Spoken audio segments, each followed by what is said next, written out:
So that was the story you told me while we were driving to Cleveland. Yeah. Tell everyone the story that you told me when we went home. So we were talking about different concerts that we've been to. And I got your attention because I said, have I ever told you about the time I saw Tool and drank my contacts?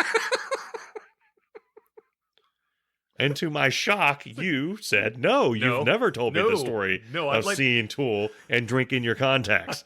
So don't know how you could do that, but... So, and I need to put a picture of this thing. I'll put a picture of this thing on the website. Me and my friend... Of you drinking your contacts? No. Of the poster. Okay. That's part of the reason that I drank my contacts is because of that poster.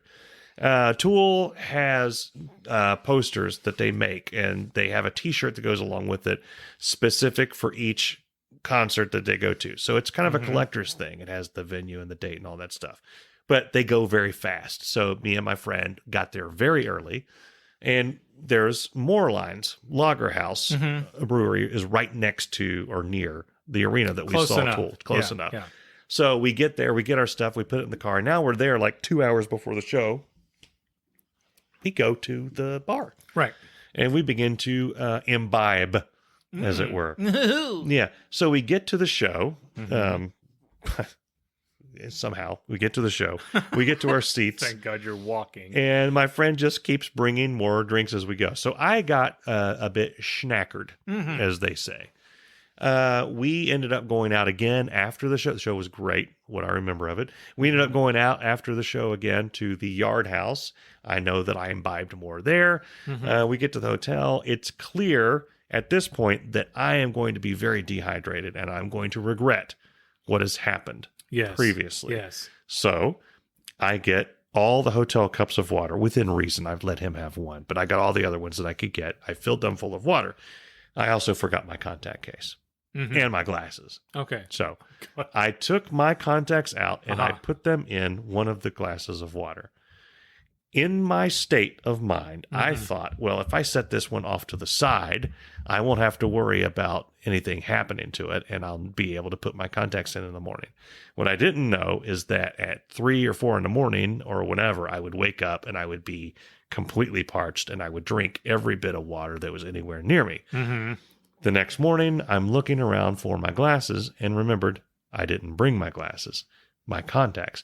I looked at all the cups, and they were all empty. And then it dawned on me, you drank your contacts.